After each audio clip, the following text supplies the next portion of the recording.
America అధ్యక్షుడు Trump ఇరాన్పై దాడులు ఆపేశారు. అయితే ఇది తాత్కాలికంగానే తిరిగి మళ్లీ మొదలు పెడతారు. అందులో సందేహం లేదు. కానీ ఆయన ఎందుకిలా ఆన్ అండ్ ఆఫ్ అటాక్స్కి ఆదేశాలు ఇస్తున్నారు?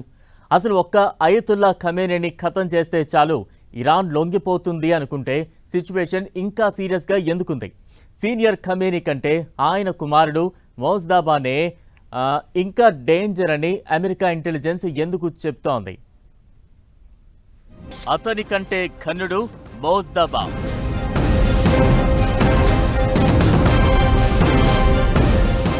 అణ్వస్త్రం సాధించడమే ధ్యేయం. అయతుల్లా కంటే డేంజరస్ అంటోన్న అమెరికా.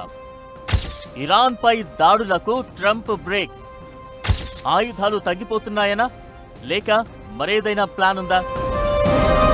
ఉన్నట్లుండి దాడులకు పిలుపివ్వడం, ఆ తర్వాత బ్రేక్ ఇవ్వడం అనేది అమెరికా వ్యూహంగా భావిస్తుందో లేక బలహీనతో తెలియదు. కానీ అమెరికా అధ్యక్షుడు ట్రంప్ మరోసారి ఇరాన్పై దాడులకు విరమణ ఇచ్చారు.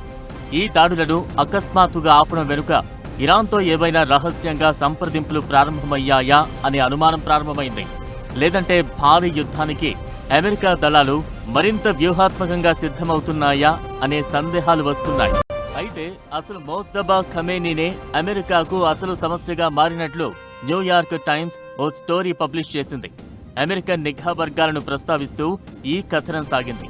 అమెరికాను ఎదుర్కోవాలంటే అణ్వస్త్రం కావాల్సిందేనని చాలా మంది చెప్పినా సీనియర్ ఖమేనీ పెద్దగా ఆసక్తి చూపలేదని, కానీ మోజ్దాబా ఖమేనీ మాత్రం ఈ విషయంలో చాలా పట్టుదలగా ఉన్నట్లు నిఘా వర్గాలు తెలుసుకున్నాయట.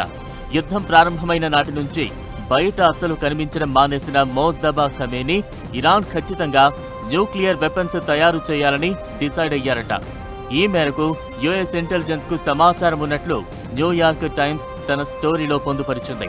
దీంతో అమెరికా పాలిట గత సుప్రీం లీడర్ కంటే ప్రస్తుత టాప్ కమాండర్ మోజ్దాబా ఖమేనీ మరింత ప్రమాదకరంగా మారారంటున్నారు.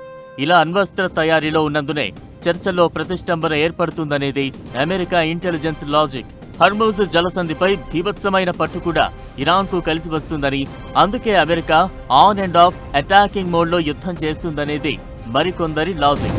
అమెరికా ఇరాన్ మధ్య చర్చల్లో ప్రధానంగా ఎడతెగని అంశం ఈ న్యూక్లియర్ ప్రోగ్రామే.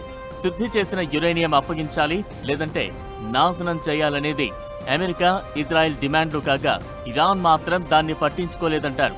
పైగా 60 రోజుల యుద్ధ విరమణ గడువులో నెల రోజులకే ట్రంప్ చేతులెత్తేయడం వెనుక కూడా ఇదే ఉందంటారు. అయితే అసలు ఈ ఇంటెలిజెన్స్ సమాచారమంతా కూడా మోజ్దాబా ఖమేనీ తీవ్రంగా గాయపడక ముందు నాటిదనేది గుర్తించాలంటారు.